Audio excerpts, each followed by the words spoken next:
Buenas tardes. Continuando con el plan de capacitación de cuidados paliativos, tengo el gusto de presentar al doctor Carlos Arteaga. Él es médico geriatra de Padomis. Él nos va a acompañar con su experiencia en el manejo del insomnio y fatiga en el contexto de pacientes con enfermedad renal crónica en diálisis, ¿no? Le doy la bienvenida al doctor y les pido. Muchas gracias.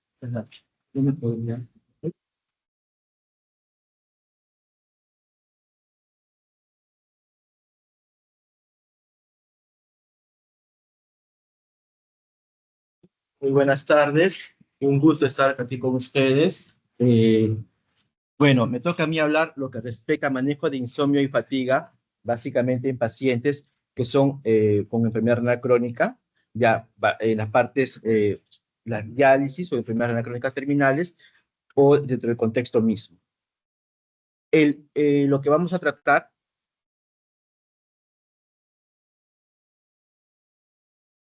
¿Cómo hago acá? Ya creo que está acá.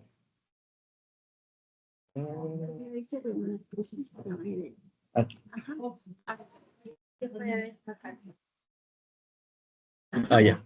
Los puntos a tratar van a ser introducción, evaluación del paciente con insomnio, insomnio mismo, apnea del sueño, síndrome de piernas inquietas, somnolencia excesiva, fatiga y una conclusión. Básicamente, cuando hablamos de un paciente que tiene insomnio, tenemos que tener presente de que hay una prevalencia, pero el insomnio normalmente lo tenemos que tener claro que aquí lo podemos subagregar en apnea del sueño, insomnio propiamente dicho, síndrome de piernas inquietas. Y esta prevalencia va a oscilar entre un 30 y 80% en pacientes con enfermedad renal crónica. La prevalencia del mal sueño, es decir, antes de que este paciente tenga una enfermedad renal crónica terminal, varía ampliamente un 14-85%. Y la mala calidad del sueño se ha asociado con un mayor riesgo de mortalidad en los pacientes que no tienen enfermedad renal crónica terminal. Aquí hay un estudio en el cual vamos a ver que se ha tratado de determinar la relación entre la calidad del sueño y el daño cardiovascular en pacientes con enfermedad renal crónica prediálisis. En este estudio se tomaron varios parámetros. Dentro de los parámetros que se tomaron fueron analíticas laboratoriales, alúmina, hierro, hemoglobina, y también la parte cardiovascular. Hicieron una medición de los diámetros a nivel de la carotidia, también hicieron una evaluación de dice que hay hipertrofia no ventricular, también evaluaron a nivel de la válvula mitral, si que la gradiente, ya la parte, la gradiente diastólica, la velocidad de flujo en esa gradiente, al inicio y al terminar. Entonces, al hacer este análisis, lo que evaluaron, ¿qué cosa fue? Que aquellos que tenían una hiperplasia ventricular izquierda, había un mayor grado de insomnio. Y el otro punto, como estamos viendo acá, no sé si como estamos viendo acá, en este salió que no era estadístico al medir la parte carotidia. Pero en este punto, lo que evaluaron es que había a nivel de este flujo, de la relación del flujo diastólico, una alteración. Pero esta alteración estaba dada en aquellos pacientes que tenían obesidad, que tenían alteraciones de sueño, alteraciones a nivel de la presión diastólica, ¿ya? Pero también se encontró de que no mostró una relación entre la función renal y la calidad del sueño. Básicamente lo que sí mostró es que sí, por la alteración del sueño hay una alteración a nivel cardiovascular, pero la renal no lo encontró. Cuando tenemos al paciente, cuando queremos ver el insomnio, tenemos que valorarlos en los hábitos. Muchas veces vamos al paciente y tenemos que tener bien claro cuáles son sus hábitos antes de dormir. Que es la primera parte, la parte más clara. Es una parte no farmacológica que podemos intervenir también, que son uso de dispositivos, consumo de cafeína, exposición a nicotina, cena, sé que ha cenado en las últimas 3 horas antes de acostarse, ha hecho ejercicio en ese tiempo, la temperatura e iluminación. También la historia del sueño, cómo es, si cuánto tiempo se demora en acostarse, la latencia, la frecuencia de despertares del paciente, si que va al baño, latencia del sueño después de despertar, tiempo de vigilia, duración y frecuencia de las siestas diurnas. Y en la parte física hay que ver si es que el paciente tiene su índice de masa corporal incrementado, también hay que ver el ancho del cuello, que también es importante para ir terminando. ¿Ya? Y también ver la parte de la somnolencia. Así que el paciente, estando en una reunión, posiblemente se puede quedar dormido de forma recurrente, o es un paciente que capaz leyendo se duerme de forma recurrente. Entonces, eso hay que ver. Pero esa es la parte del sueño, para ir determinando la parte, si es que hay una alteración ahí. Pero ¿cuál es la otra parte? Que cuando hablamos de insomnio, tenemos que tener bien claro estos puntos. Si es que el paciente, ¿qué medicamentos usa? Eso es importantísimo. En el adulto mayor, mucho tenemos que ver, nosotros que manejamos en la parte de Padomi, los medicamentos, los nuevos medicamentos que se están agregando, los efectos residuales de los medicamentos que está tomando. Entonces, también sé que el paciente presenta la apnea del sueño, también las enfermedades, las comorbilidades. Y eso es muy importante porque a base de ello yo voy a poder dar un tratamiento. ¿Ya? La ansiedad y depresión, los factores metabólicos, factores de estilo de vida, el síndrome de piernas inquietas o trastorno de periodo de movimiento de las extremidades. Entonces, teniendo claro esto, es más o menos lo que nosotros vamos a hacer en un paciente que presenta. Cuando hablamos propiamente del insomnio, quitando ya el síndrome de piernas inquietas, quitando ya el apnea del sueño, lo que vamos a tener bien claro es que se estima que entre 50 a 75% de las personas con insuficiencia renal lo presentan. En cambio, el 8 a 36% de las personas con enfermedad renal crónica en sus etapas iniciales lo está presentando o lo ha presentado en algún momento. ¿Ya? Y otra cosa más, el insomnio se define como la sensación subjetiva de sueño insatisfecho e insuficiente, aunque se tenga la capacidad para dormir. La Asociación Americana de Centros de Estudios y Tratamientos de Sueño lo define como la latencia mayor a 30 minutos y o dos o más despertares nocturnos y o vigilia mayor a 1 hora y un tiempo de sueño total menor a 6 horas. Entonces, teniendo esto, hay que tener claro lo siguiente, que la falta crónica de sueño no solo afecta negativamente la calidad del sueño y la función cognitiva, también la parte funcional, su estado de alerta del paciente, teniendo efectos perjudiciales, tanto en su metabolismo mismo y en la parte cardiovascular. La privación del sueño está asociada con aumentos de los niveles de citocinas inflamatorias, dentro de ellas la interleucina C y la proteína C reactiva. La falta de sueño también se asocia con un mayor riesgo de enfermedad cardiovascular, como el infarto cardíaco, los accidentes cerebrovasculares y la angina de pecho, como hemos visto en el estudio anterior. Normalmente lo que se estila, o lo que se figura, lo que menciona, es que los niveles altos de orexina en sangre y que los niveles disminuyen de la melatonina con la inflamación crónica de la parte urémica son los que van a producir ese tipo de alteraciones. La razón por la que los pacientes con enfermedad renal crónica terminal experimentan insomnio también pueden ser resultado de otras variables. Prurito, importantísimo. Síndrome de piernas inquietas, apnea del sueño no tratada, tristeza y ansiedad, que son típicas en este tipo de pacientes. Entonces, pero cuando nosotros vamos a tocar el insomnio, tenemos que tener bien claro o hacer más o menos lo que hemos mencionado, la evaluación, pero también tener bien claro cuáles son los puntos o sus síntomas que va a presentar. Dificultad para conciliar el sueño, dificultad para mantener el sueño, que esto incluye despertares frecuentes durante la noche o despertares tempranos para la mañana.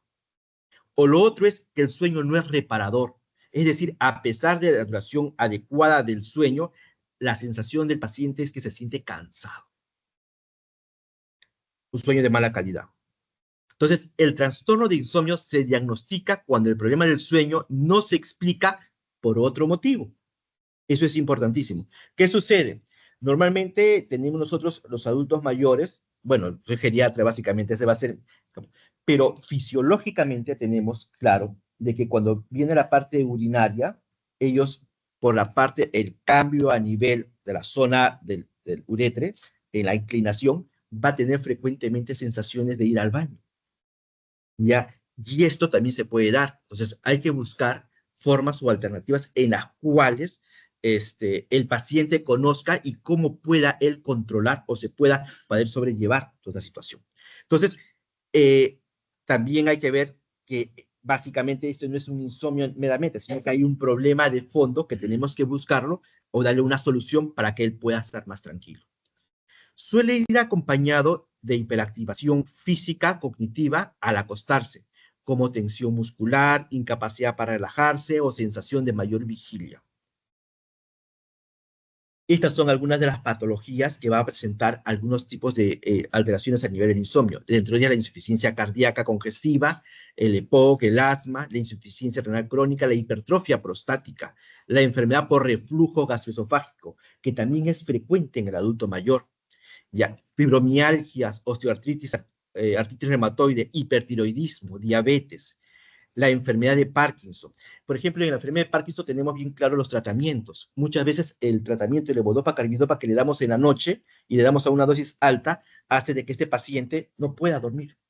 Y es relativamente, entonces se tiene que bajar la dosis. Entonces tenemos que buscar o valorar todo lo que está pasando con este paciente. Otros trastornos afectivos es la depresión mayor, trastornos distímicos, trastornos de ansiedad generalizada, esquizofrenia, trastorno por consumo de sustancias, y dentro de los medicamentos y sustancias asociadas tenemos el alcohol, cafeína, nicotina, cannabis, antidepresivos, los corticoides, que normalmente a veces vemos en el hospital que lo dejan mañana, tarde y noche o mañana y noche, ya, produciendo esto muy frecuentemente delirios y también insomnio. Entonces, los agonistas beta, las derivadas de las teofilinas, los antagonistas betas, las estatinas, estimulantes, los agonistas dopaminérgicos. Entonces, ¿qué es importante acá? Para el insomnio, para dar un punto básico, es mirar al paciente, determinar qué comorbilidades presenta el paciente, qué medicamentos consume el paciente y sus hábitos. Antes de yo poder catalogar que este insomnio se debe básicamente por este trastorno del sueño, tengo que valorar que si es que esto no se debe por otras causas que estén alterando al paciente. Entonces, las primeras medidas que se toman son medidas no farmacológicas para tratar y luego sí las medidas farmacológicas. El objetivo del tratamiento debe ser la mejora tanto subjetiva como objetiva de la calidad del sueño y la función diurna, así como una mejora de la calidad de vida y los resultados de salud. El primer paso para tratar los síntomas de insomnio es la identificación y el posible tratamiento de cualquier causa subyacente, potencialmente reversible. Si no se abordan los factores subyacentes, es menos probable que la terapia para el insomnio sea efectiva a largo plazo. Entonces, tenemos nosotros aquí lo que respecta a las medidas no farmacológicas. Dentro de ellas se va a actuar como higiene de sueño, o regular más o menos controles de estímulos, restricción del sueño y terapia cognitiva de relajación.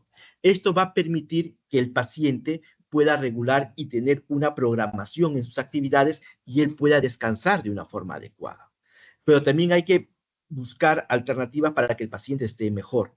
Y las medidas, ya nosotros por lo que respecta a PADOM y todo ello, tenemos bien claro que muchas veces en el domicilio, por más que uno deje todo en estructura de fármacos, normalmente ellos no siguen las indicaciones tal cual, no son tan adherentes. Entonces tenemos que buscar una forma adecuada, de que son las medidas no farmacológicas, concientizarlos en ello y de ahí continuar con una medida farmacológica para ver el efecto. Que vamos a ver más adelante todo esto. No se recomienda una farmacoterapia continua a largo plazo. Siempre hay que ir revisando cada cierto tiempo si es que este fármaco continúa o capaz de disminuir la dosis. Al seleccionar el hipnótico para el tratamiento del insomnio crónico, la eficacia, la seguridad y la duración de la acción son los factores más importantes a considerar. Los medicamentos se deben limitar a uso cortos, plazo cada 2 a 3 semanas, tras lo cual se recomienda una reevaluación. Estos fármacos presentan efectos adversos que van desde el deterioro del funcionamiento diurno, como funcionamiento cognitivo, estado de alerta y caídas, un riesgo alto de caídas. Los antidepresivos sedantes como la amitriptilina, la mirtazapina, la trazodona, también se receta con frecuencia para tratar el insomnio. En estas circunstancias, la propiedad sedante del antidepresivo puede mejorar ciertos parámetros del sueño. Sin embargo, la evidencia sobre su uso como agentes para tratar el insomnio crónico en general es limitada y la evidencia es inexistente en la población que tenga enfermedad renal crónica. Los antidepresivos sedantes tienen efectos sedantes residuales más prolongados y otros efectos adversos. Por lo tanto, no se recomienda tratar los trastornos del sueño a menos que se consideren preocupaciones específicas. Por ejemplo, si es que el paciente está que duerme y se despierta por dolor, y básicamente el dolor es un dolor neuropático, ahí sí podría caber la posibilidad de darle una pregabalina, posiblemente una amitriptilina, valorando cómo está el paciente, ¿ya? También, si es que yo veo un paciente que está ansioso y no quiere dormir, posiblemente ahí podría darme la mirtazapina, pero eso no significa que yo, porque no está durmiendo, darle la mirtazapina pensando que esto lo va a hacer dormir. También se habla mucho de la melatonina, que puede mejorar el insomnio a corto plazo, que es entre 6 a 12 semanas, en pacientes con enfermedad renal crónica, pero su efecto es cuestionable a largo plazo. De nuestros pacientes, la gran mayoría son pacientes que tienen deterioros cognitivos. Muchos de ellos van a presentar síntomas conductuales, ¿ya? Aparte del trastorno. Entonces, tengo que valorar si es que básicamente el que no puede estar durmiendo es que presenta estos tipos de alteraciones. Para ello, también hay que tener bien claro la dosificación del tratamiento. Cuando yo voy a dar un tratamiento, hay que ver si el paciente presenta algún tipo de enfermedad renal crónica, llámese leve, moderada, como estamos viendo acá, la gabapentina, que muchas veces lo vamos a usar, entonces dice que es una limitación renal y se precisa ajuste de dosis. En una enfermedad renal crónica leve puede darle de 300 hasta 900 miligramos al día, repartido en 2 tomas. En enfermedad renal crónica moderada, la dosis es entre 150 a 600 miligramos al día, en toma única. Y en enfermedad renal grave, la dosis es de 150 a 300 miligramos en toma única. En la hemodiálisis, lo que se menciona es que la dosis de carga es de 300 o 400 miligramos tras la sesión, o 200 a 300 si es dializable. Otro medicamento, y este medicamento sí va exclusivamente porque ya encontré que hay un trastorno del sueño y que no se debe por otras causas, es el Zolpidem. El Zolpidem tengo un riesgo de acumulación de metabolitos en pacientes con enfermedad renal crónica y no precisa ajuste de dosis en las enfermedades renales crónicas leves, pero sí hay que dosificarlo a la mitad en pacientes que tienen una enfermedad renal crónica moderada o avanzada, igual que la zopiclona. La mirtazapina también hay una reducción en lo que respecta al fármaco. Llega a un 30% en pacientes con enfermedad renal crónica moderada y al 50% en los que reciben diálisis. Vamos a tener también otro medicamento que me puede ayudar en el sueño. Dentro de ellos está la benzodiazepina, que es el lorazepam. El lorazepam se recomienda iniciar dosis a bajos de poca dosis e ir incrementando de forma progresiva. ¿Ya? Bueno, la pregabalina tiene el mismo sustento que la gabapentina con respecto a la enfermedad renal crónica, con sus dosificaciones. Y cuando tenemos pacientes en las cuales tenemos situaciones que tienen síntomas conductuales que pueden pasar, estamos viendo que mucho usamos el haloperidol, pero no tiene problemas en la parte renal. También el uso de la risperidona sí hay que tener mucha precaución, porque hay que ajustarlo a la enfermedad renal crónica que presente, sobre todo cuando es moderada a grave. El otro punto que vamos a tratar es apnea del sueño. En la parte de la apnea del sueño tenemos 2 puntos, que son el apnea obstructiva del sueño y la apnea central del sueño. Son 2 trastornos distintos del sueño. La apnea obstructiva del sueño afecta el 3% al 17% de las personas, mientras que la apnea central afecta a menos del 1%, pero de la población general. En pacientes con enfermedad renal crónica terminal, la prevalencia de apnea del sueño central y obstructiva es de hasta 50-60%. Y como estamos viendo acá, básicamente, ¿no? En una población general es muy pequeña la prevalencia, conforme vamos a tener una enfermedad renal crónica, básicamente llega a 30-40, pero ya cuando está avanzada o cuando está en diálisis, son las que se incrementan mucho más, es más frecuente en ellos. Las apnias e hipopnias se definen según el Manual de Puntuación de la Academia Americana de Medicina del Sueño.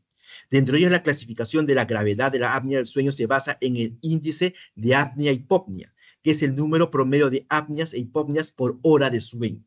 La ausencia de apnea del sueño se define como el índice de apnea-hipopnia menor a 5. Eso significa que no tiene. Pero si yo tengo el índice entre 5 a 15 es leve. Entre 15 a 30 es moderado y mayor a 30 es ya grave. Aquí está lo que respecta a la parte del apnea del sueño. Cuando tenemos el apnea, lo que vamos a encontrar es que puede haber una disfunción endotelial, básicamente el estrés oxidativo e inflamatorio, hipoxia, efectos directos de la hipoxia, hipertensión, y esto va a afectar en la parte renal. En cambio, cuando vemos en la parte renal cómo es lo que va a actuar, va a haber posiblemente toxinas urémicas, va a haber fluidos hipervolémicos e incrementos o alteraciones de la sensibilidad de las quimiosensibilidades, actuando de esta forma en la parte de la. Ya justo con la obesidad, ya el aumento de la circunferencia del cuello y el síndrome metabólico, hay algunos factores de riesgo específicos de la enfermedad renal crónica, como cambios con los fluidos, edema de las vías respiratorias, uremia y alteración de la quimiosensibilidad que pueden contribuir a la prevalencia del apnea del sueño en los pacientes que están con enfermedad renal crónica. Terminal. El tratamiento de la apnea sigue el mismo protocolo que el tratamiento de pacientes en esta condición. Pero hay estudios que han demostrado que cambiar la forma en que se administra los regímenes de terapia de reemplazo renal ayudan a estas personas con sus síntomas de apnea del sueño. La hemodiálisis nocturna mejora significativamente la calidad del sueño, disminuye la somnolencia diurna y disminuye la gravedad de la apnea del sueño.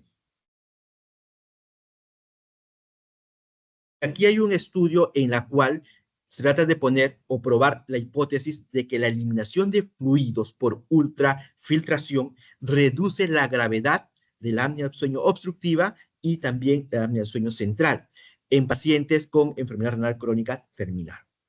En este estudio, no es un estudio gigante, básicamente participaron 15 pacientes y en las cuales hicieron una reducción y evidenciaron que la sobrecarga de líquidos contribuye a la patogénesis de tanto la apnea del sueño central y obstructiva, y que la eliminación de fluidos por ultrafiltración atenúa la apnea del sueño sin alterar el estado urémico.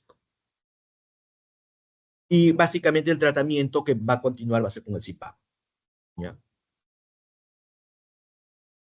Por otro lado tenemos el síndrome de piernas inquietas, que es la prevalencia en población general, que es del 1.6 a 15%. Prevalencia estimada del 6.6 a 50.2% en pacientes con enfermedad renal terminal. Y los pacientes con enfermedad renal crónica terminal con síndrome de piernas inquietas tienen un mayor riesgo de depresión, ansiedad, calidad de vida deteriorada e insomnio. La gravedad de los síntomas del síndrome de piernas inquietas en pacientes con enfermedad renal crónica terminal se asoció con enfermedades cardiovasculares y la mortalidad. Es un trastorno del movimiento caracterizado por una fuerte necesidad de mover las extremidades, principalmente las piernas, y comúnmente se acompaña de disestesias exacerbada por la noche o durante periodos de inactividad y aliviada con el movimiento. Los factores asociados con síndrome de piernas inquietas, tenemos la neuropatía periférica, la disfunción del sistema dopaminérgico, y la deficiencia de hierro o alteración de su metabolismo en áreas cerebrales específicas. También hay un desequilibrio de calcio y fosfato y diálisis inadecuada. Es menester mencionar que aquí menciona deficiencia de hierro, pero muchas veces podemos encontrar que el hierro está normal, ¿ya? Pero se menciona que es dentro del metabolismo que se presenta, puede haber este tipo de deficiencia. Los pacientes en hemodiálisis, la duración de cada sesión se asocia al síndrome de piernas inquietas, ya que a mayor tiempo, mayor es la intensidad de los síntomas.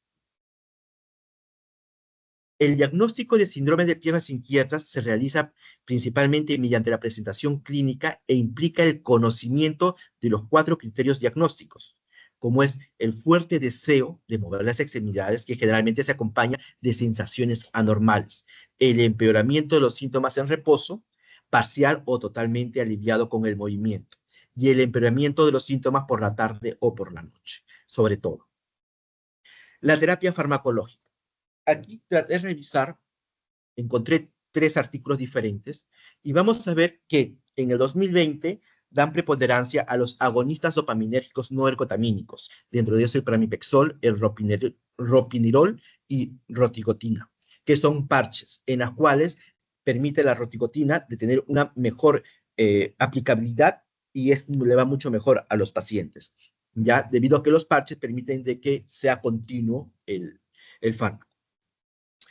Después mencionan que la gabapentina es considerado como un tratamiento alternativo, ¿ya? Y también se menciona la sacarosa de hierro por vía intravenosa es un tratamiento seguro y eficaz para reducir los síntomas, sí, en pacientes con hemodiálisis a corto plazo.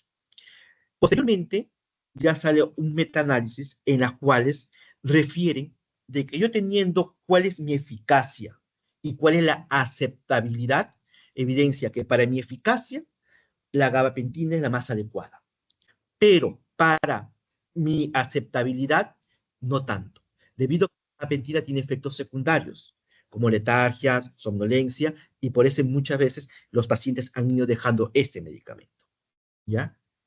Pero también vemos nosotros que nos vamos bien claros a los niveles de OR, está en 1.95, pero el intervalo de confianza es 0.81 a 3.09, en la cual también no me dice que es significativo. Otro trabajo menciona que el síndrome de piernas inquietas va mucho mejor con la diálisis en frío.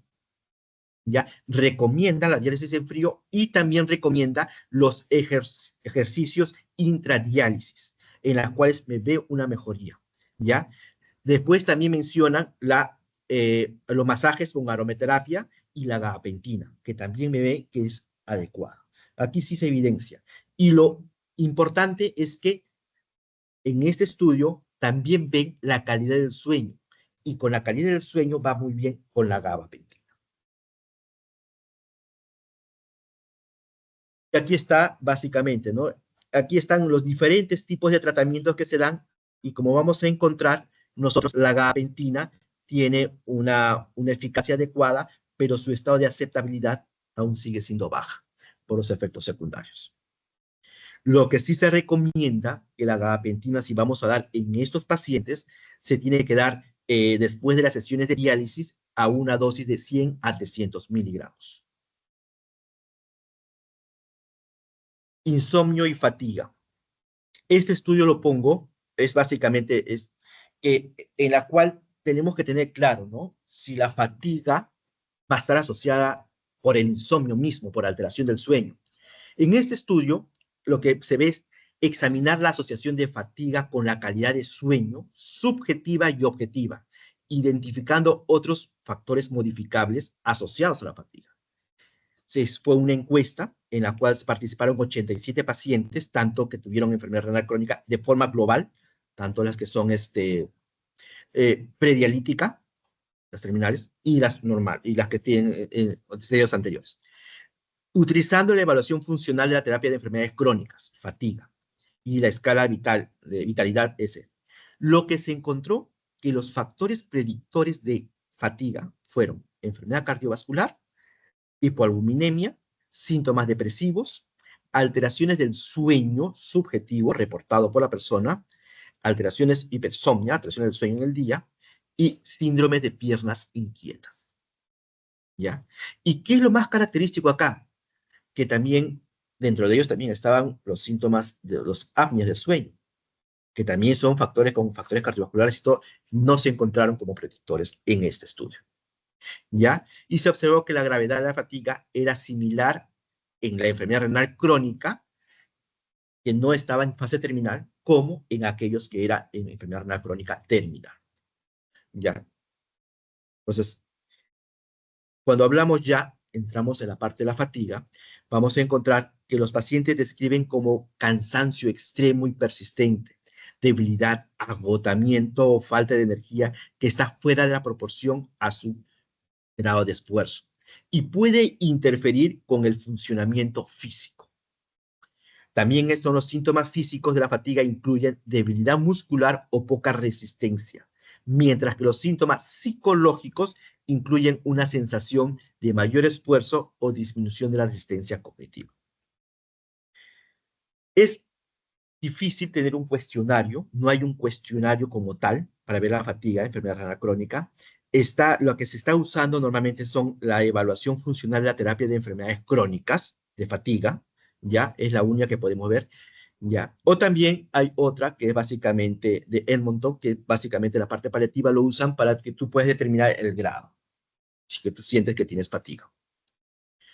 Y aquí vamos a ver la proporción, ¿no? La prevalencia de la fatiga, dependiendo de la enfermedad, de la función renal.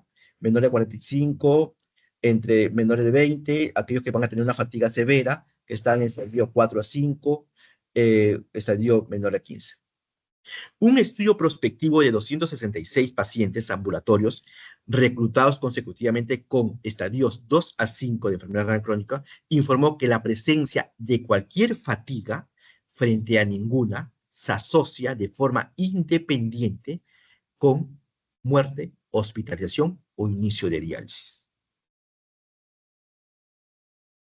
Bueno, aquí es la parte fisiopatológica, más o menos, en la parte de la fatiga, que va a haber una disminución total de las mitocondrias, ya también va a haber enfermedades coronarias, la anemia, básicamente, también va a haber un estado depresivo, de insomnio, síntoma depresivo, alteraciones a nivel pulmonares y las enfermedades renales crónicas, que estos van a conllevar, por ejemplo, la enfermedad renal crónica, a la malnutrición, la inflamación, la hiperfosfatemia y la acidosis metabólica. Y esto van a hacer que el paciente presente una mayor fatiga. Aquí lo que se trata de buscar es, ¿y qué hacemos ante estos pacientes? ¿Qué es lo que podemos brindar? En este estudio, que es un ensayo de 12 semanas que hicieron ejercicios, un grupo de ejercicios aeróbicos, otro grupo ejercicios aeróbicos y no aeróbicos, y otro grupo que básicamente mencionó su información de lo que hacía en sus actividades de día a día. Cuando se hicieron estos tres grupos, en los que hicieron ejercicios aeróbicos, normalmente se dieron 30 minutos 3 veces a la semana. Los que hicieron entre ejercicios aeróbicos y no aeróbicos fueron 2 veces a la semana aeróbicos por 20 minutos, uno por 30, y el restante, que son 10 minutos restantes, lo hicieron de forma no aeróbica. ¿Ya? Y con ello se evidenció que en estos pacientes hubo una mejoría. Se evidenció una mejoría en estos pacientes, pre y post, y en las cuales se menciona de que sería bueno la parte de las actividades físicas, en la medida de lo posible que presenten. También se menciona los agentes estimulantes de eritropoyesis. Estos es importante porque básicamente hay que tener que la anemia es uno de los indicadores para este tipo de fatiga. Entonces, la reducción del riesgo cardiovascular mediante tratamientos tempranos de anemia con eritropoyetina beta mostró una mejoría de la fatiga entre aquellos aleatorizados a un objetivo de hemoglobina entre 13 a 15. Al comparar con de 13 a 15 entre 11 a 12, se evidenció que entre estos dos ya no había mayor alteración. Es decir, entonces, se recomienda que básicamente su hemoglobina esté en un promedio de 12, entre 11 a 12, básicamente. ¿Ya? Y también lo que se recomienda acá vendría a ser la suplementación alcalina, en los casos de los pacientes presenten acidosis metabólica, si es lo más indicado. Y en sugiere una mejora del estado funcional y las fuerzas musculares con la terapia de bicarbonato de sodio para tratar la acidosis metabólica. En un ensayo clínico de 20 adultos con una filtración de 15 a 45 por 1.77 metros cuadrados y bicarbonato sérico de 20 a 24 mil equivalentes por litro, la suplementación de 1 mil equivalente por kilogramo por día de bicarbonato de sodio oral se asoció con una mejora independiente de la dosis en la fuerza muscular de extremidades inferiores.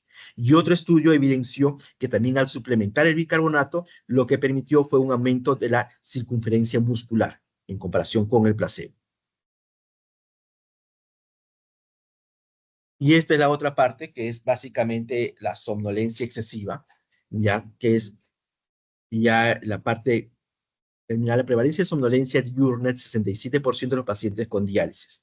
Los pacientes en diálisis a menudo experimentan una reducción de la calidad del sueño y el tiempo total de sueño en comparación con individuos sanos. La prevalencia de estos trastornos del sueño en pacientes que reciben diálisis de mantenimiento alcanzan al 80%. Y los factores que contribuyen incluyen cambios fisiológicos relacionados con la función renal reducida, la alteración del ritmo homostático del sueño relacionado con la diálisis, la mala higiene del sueño y los efectos secundarios de los medicamentos. Aquí la Academia Americana de Medicina del Sueño y la Sociedad de Investigación del Sueño recomienda actualmente al menos 7 horas de sueño por noche para adultos. Es una parte en la cual creo que es como un esquema. Si tengo yo un paciente que tiene más de 7 horas que duerme, entonces, tranquilo, estamos bien, ¿ya? Pero en las cuales este paciente no duerme esa cantidad de horas, hay que considerar un síndrome de insuficiencia del sueño, ¿no? Un sueño insuficiente, ¿ya? Esa es una posibilidad, ¿ya? Y hay que extender un poco más las horas de sueño. Y que no puede dormir 7 o 8 o 9. Si es que este paciente duerme más de 6 horas, tenemos que ver condiciones médicas, condiciones farmacológicas, qué es lo que está pasando. Si es que, a ver, voy a poner acá, exacto, y ver con lo que está pasando. Si con esto no se controla, es decir, sigue igual con las alteraciones, entonces, ¿qué tengo que hacer? Sencillamente evaluar si el paciente tiene un apnea del sueño, ¿ya? Y hacer un screening del apnea del sueño, ¿ya? Entonces, el screening es este tipo de escala, ¿ya? Si es que en esta escala o en este screening me sale negativo, entonces tengo que ver el círculo, cómo está durmiendo el paciente. Si me sale positivo, voy a su polisomnografía, ya, y valoro al paciente. Ya, si es que me sale que es un apnea del sueño, su tratamiento. Si es que me sale que no va por apnea del sueño, también tengo que valorar el círculo del sueño, cómo va su rutina. Ya, en esto yo voy a ver si es que está anormal esta rutina del sueño, entonces tengo que buscar higiene del sueño, desorden del ritmo circadiano, pero si es que en esto que tú ves, básicamente, está normal, es decir, ese círculo está normal y no se debe a ello, yo tengo que ver si es que el paciente tiene hipersomnia, mucho sueño. Para eso hay una escala, la escala de Epworth. Ya, si es que la escala de Epworth me sale que es menor a 10, hay que buscar una posibilidad, podría ser síndrome de piernas inquietas o ver otro tipo de posibilidades. Si es que me sale mayor a 10 y tengo que ver la latencia, una evaluación de latencias del sueño. Si es que yo tengo normal esa latencia, entonces tengo que ver si es que hay posiblemente otra patología que se esté presentando o valorar otra vuelta un apnea del sueño.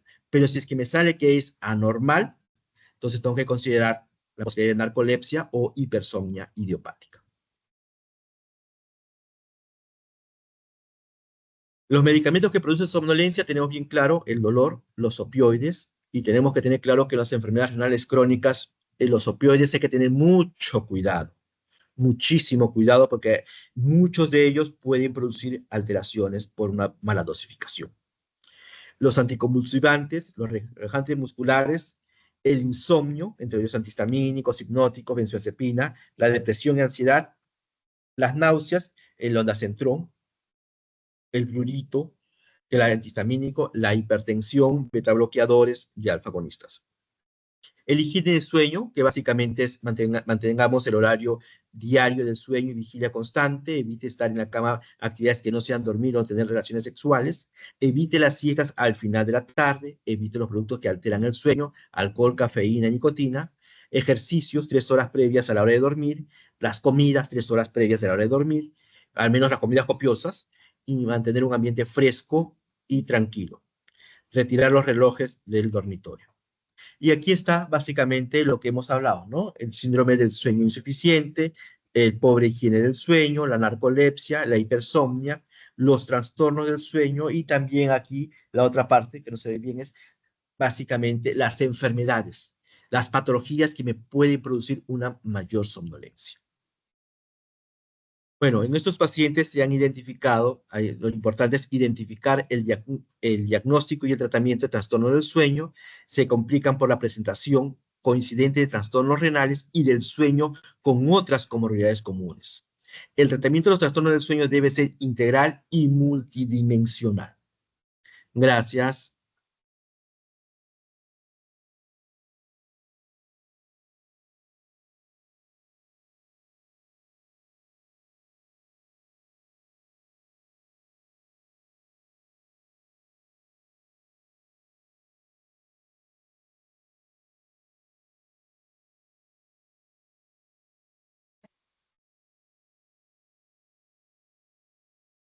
Gracias. Entonces vamos a continuar con la discusión de temas y conversar rápidamente de prurito y síndrome de piernas inquietas.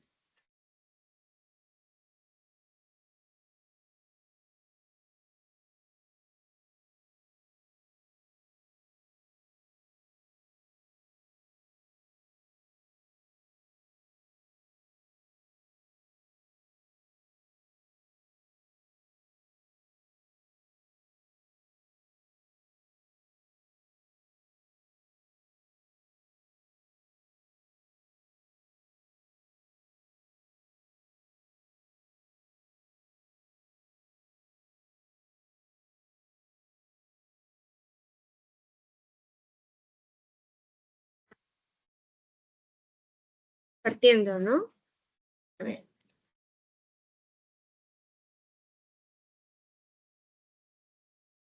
Sí, en Teams.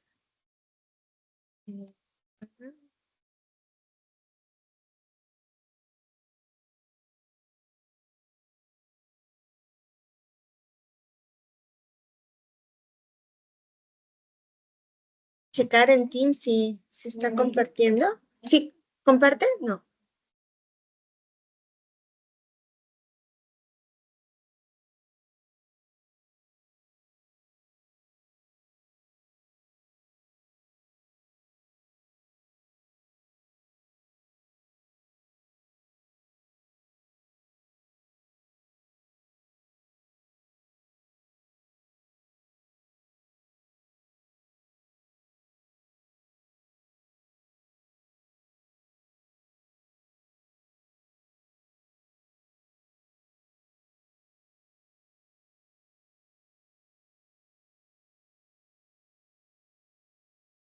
Bueno, en Teams sí comparte. En Teams sí comparte.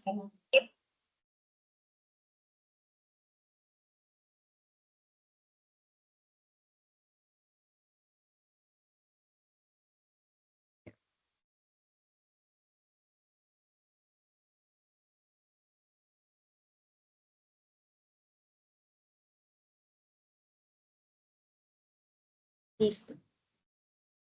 Entonces, para continuar con la revisión, voy a hablar de un tema importante que vemos con alta prevalencia en nuestros pacientes, que es tanto el prurito como el síndrome de piernas inquietas. El síndrome de piernas inquietas que ya mencionó el doctor, solo lo voy a tocar rápidamente, ¿no? Bueno, como hemos revisado en las capacitaciones anteriores, existen ya modelos aplicados en otros países para organizar los programas de cuidados paliativos dirigidos a pacientes con enfermedad renal crónica en diálisis, ¿no? Estos cuidados paliativos van a tener una evolución en el tiempo desde el inicio de la terapia de soporte renal. Cuando el paciente recién inicia la terapia, los paliativos se enfocan en cuidados de soporte renal, es decir, en el manejo sintomático, porque conocemos que la diálisis prolonga la vida del paciente, pero no alivia el gran cortejo sintomático que presenta, como dolor, insomnio, fatiga, prurito, síndrome de piernas inquietas. Entonces, cuando el paciente se encuentra transitando con nosotros el desenvolvimiento de su enfermedad, tenemos que enfocarnos en el manejo de estos síntomas hasta que va a llegar un punto en que la enfermedad va a seguir progresando y ya no vamos a poder manejarlos y vamos a tener que tener un manejo diferenciado con este tipo de pacientes, ¿no? Entonces, nosotros tenemos que detectar qué pacientes, nosotros estamos haciendo todos los esfuerzos para manejar todos estos síntomas y en los cuales ya no estamos viendo resultados para poderlos derivar a las unidades de cuidados paliativos. Pero antes de eso, es importante que nos capacitemos en el manejo de todos estos síntomas que sí se presentan y que sí podemos manejar y que no implican un riesgo vital, pero que sí alteran mucho la calidad de vida de nuestros pacientes, ¿no? Y es por eso que voy a hablar hoy día de uno de los síntomas más comunes, que es el prurito. El prurito habitualmente está subreportado porque ni siquiera le preguntamos a los pacientes si sufre de prurito, ¿no? Es una dolencia muy común, se ve en más del 60% de pacientes, pero en los reportes solamente se reportan hasta el 37%.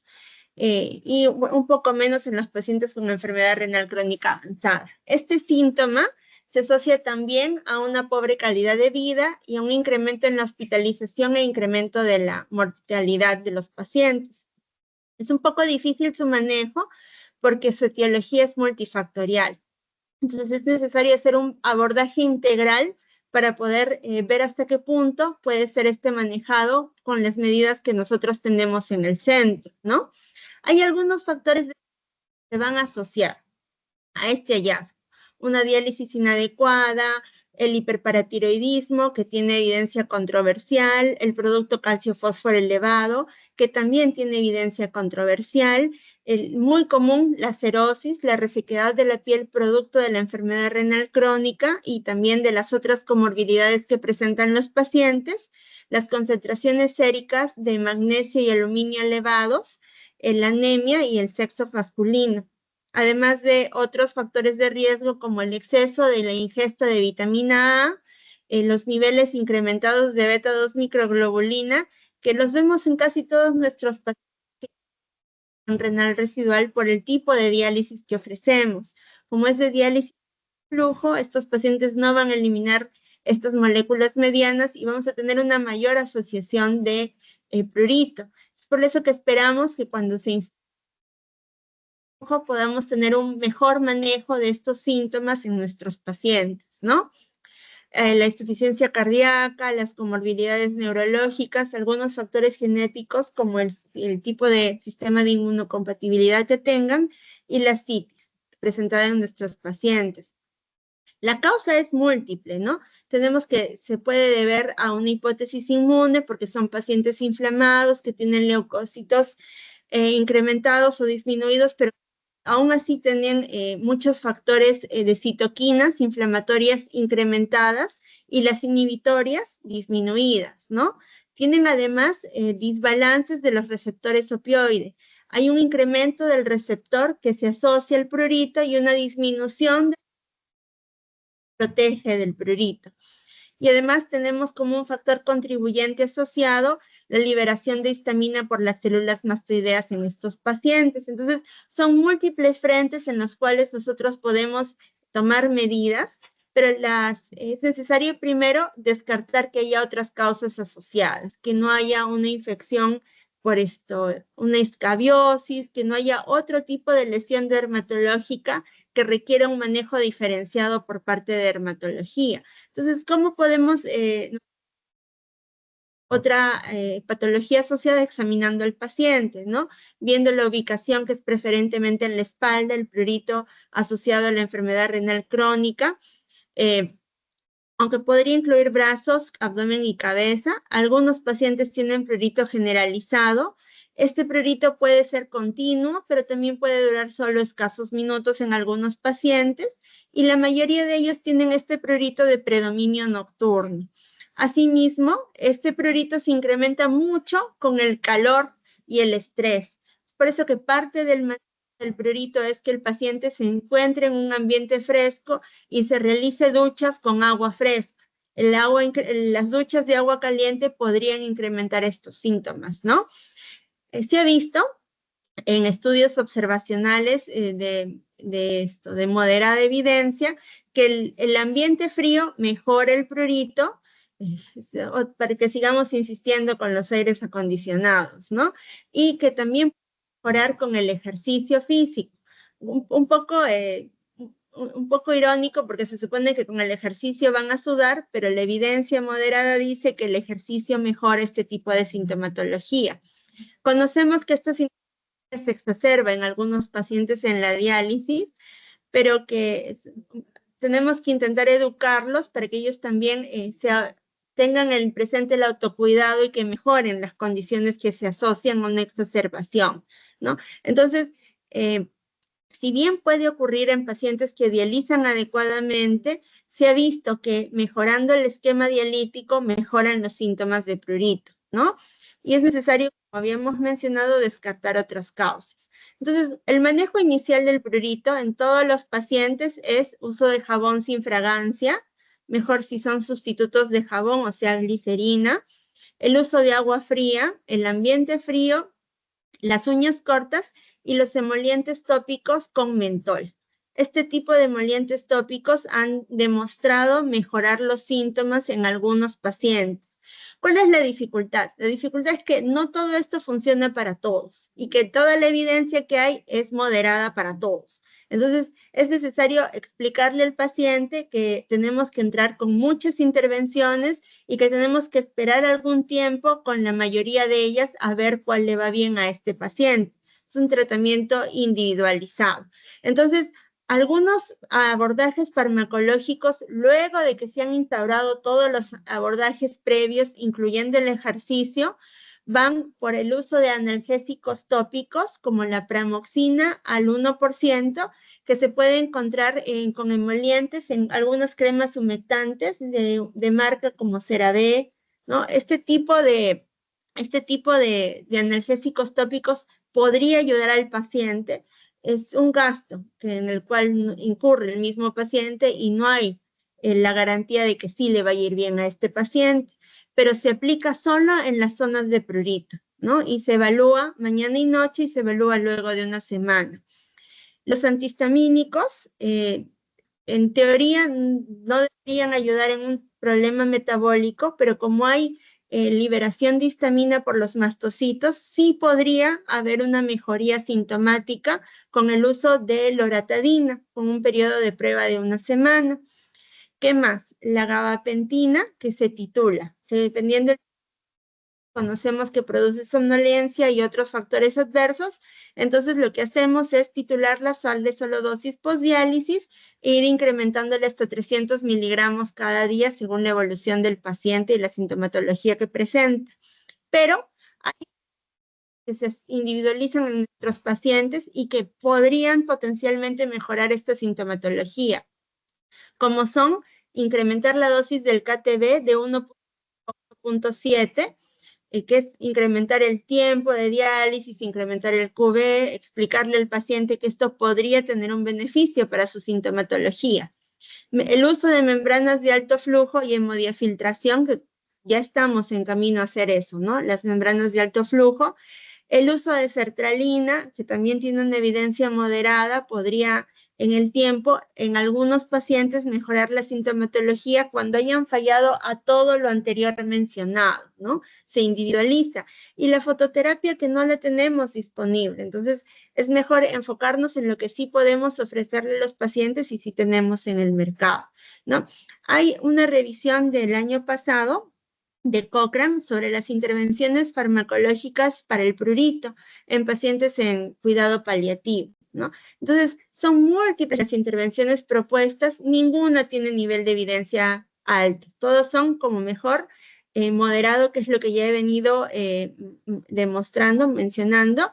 Este es un estudio del 2009 que es mencionado en esta revisión de Cochrane, en el cual comparan dos grupos muy pequeños de 14 pacientes y a uno le dan un placebo, una crema placebo, y al otro le dan la crema con pramoxina al 1%, y en el tiempo ven que a las 25 días hay una disminución en la escala de valoración análoga de prurito.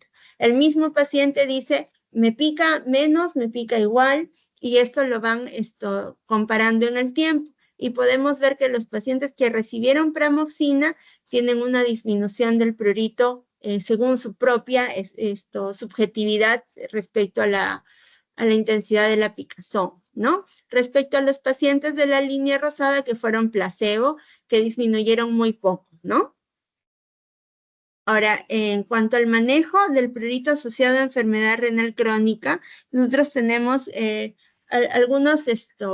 algunas estrategias, pero ya todas las he mencionado. Hay una estrategia adicional que no está mencionada, que está como un último recurso, que es el uso de un agonista opioide que estimula los receptores kappa, que es el que mencioné, que son los que inhiben el prurito. Sin embargo, no es algo que tengamos en el mercado. Entonces, para nosotros tenemos que optimizar la diálisis, mejorar el producto calcio-fósforo, hacer hábitos de la piel, mejorar la hidratación y ofrecer al paciente el uso de cremas hidratantes analgésicas para ver si mejoran la sintomatología. Sin embargo, todo esto pues desaparece con el trasplante renal. Si son pacientes jóvenes, estimularlos a que vayan por ese camino, ¿no? En cuanto a la adecuación de diálisis, luego de que se ajustaron estos pacientes, son más o menos 285 pacientes que fueron seguidos por 5 años, y en estos pacientes vieron qué tipo de medidas son las que van a mejorar el prurito, corrigiéndoles para los factores que pueden confundirnos, y se vio que tanto mejorar el KTB a más de 1.5 como utilizar dializadores de alto flujo tenía mayor impacto y no era un factor confusor para poder ofrecer una mejor terapia y un mejor alivio de los síntomas a los pacientes, ¿no? Y en cuanto al síndrome de piernas inquietas, que ya mencionó el doctor, estamos que tenemos altas prevalencias en nuestros pacientes, hasta 26% en pacientes en diálisis, el tema del hierro, que está alterado a nivel de la barrera hematoencefálica, que altera la conversión de tirosina a dopamina. También se ve que hay regulación deficitaria de los receptores de dopamina y déficit de adenosina. Entonces, solamente para cerrar la idea, el manejo inicial es dar los factores que empeoran el tema del síndrome de piernas inquietas, como son el consumo de alcohol, cafeína, nicotina, suplementar hierro según el esquema indicado por el médico, según los resultados y según la sintomatología. Evitar los medicamentos que exacerban, que son los medicamentos antagonistas de la dopamina, como la metoclopramida, aloperidol, olanzapina, mirtazapina, y depresivos tricíclicos, antihistamínicos. También se ha visto que podrían exacerbar el síndrome de piernas inquietas. ¿Qué puede mejorar? ¿No? Como conocemos, todas estas evidencias son moderadas, pero se ha visto, como mencionó ya el doctor, las técnicas de relajación, los ejercicios aeróbicos, muy interesante, mencionan algo que también estamos pronto a implementar, mencionan 45 minutos por sesión de ciclismo frente a una resistencia que llegue al 60% del mayor tolerado por el paciente, ¿no? Entonces, son cositas que vamos a ir implementando y que vamos a poder experimentar con nuestros pacientes para su propio beneficio. Masajes en miembros inferiores, estimulación mental, higiene del sueño, ¿no? Y en cuanto al manejo, el manejo farmacológico para nuestros pacientes siempre es la gabapentina, ¿no? Porque los agonistas dopaminérgicos tienen mucho problema de incremento. Luego de un tiempo de que corrigen los síntomas, se incrementan estos. Entonces, no es lo mejor para nuestros pacientes. Podría usarse benzodiazepinas, pero existen efectos adversos del uso de estos medicamentos de forma crónica en nuestros pacientes. Y en casos refractarios, el uso de opioides siempre con mucho cuidado, conociendo que no son medicamentos que manejemos nosotros, ¿no? Bueno, ya esto lo conversó el doctor. Este es un estudio, presentar un estudio sobre el impacto de la hemodiálisis diaria corta en el alivio de síntomas. A las 12 meses disminuyó significativamente el síndrome de piernas inquietas y también la severidad del síndrome de piernas inquietas. Sin embargo, esta terapia no es una terapia que nosotros podamos ofrecer porque no es costo efectiva necesariamente y tendría que ser reservada para casos refractarios, ¿no? Y en cuanto al tema del tratamiento farmacológico y no farmacológico, quería traerles este estudio publicado, en realidad es un metaanálisis publicado por la revista Nefrología, Diálisis y Trasplante el año 2022, en el cual evaluaron 24 ensayos randomizados y controlados, con 2 revisores independientes que incluyeron a 1.252 pacientes en diálisis. Compararon 14 intervenciones farmacológicas y no farmacológicas, ¿no? Y el tiempo de seguimiento fue de 3 a 24 semanas y el objetivo primario fue la reducción de la severidad del síndrome de piernas inquietas y el secundario fue la mejora en la calidad de sueño y otros eventos adversos asociados al síndrome, ¿no? Entonces, ellos encontraron que existen muchas medidas no farmacológicas que mejoran la sintomatología, como el dializado frío debajo de 36 grados, ahí vamos a ajustar el tema, el ejercicio de estiramiento intradialítico, también con un OR de 12%, el anterior del dializado frío con un OR de 16.8%, reflexología, con un OR de 8, y la diferencia, bueno, y también se incluye otro tipo de terapias que nosotros no ofrecemos, como la aromaterapia, ¿no? Entonces, hay varias medidas, algunas de las cuales podemos ofrecer en el centro, como el dializado frío y pronto el ejercicio intradialítico. Y en cuanto a las intervenciones farmacológicas, la de preferencia para nuestros pacientes es la gabapentina, con un OR de 8.9, ¿no? Entonces, son algunas intervenciones que podemos ir avanzando en nuestros pacientes para lograr un alivio de esta sintomatología. Quiero agradecer al doctor Arteaga que ha venido a apoyarnos con su experiencia y a todos los presentes por continuar capacitándonos para mejorar el alivio de la sintomatología de nuestros pacientes. Buenas tardes.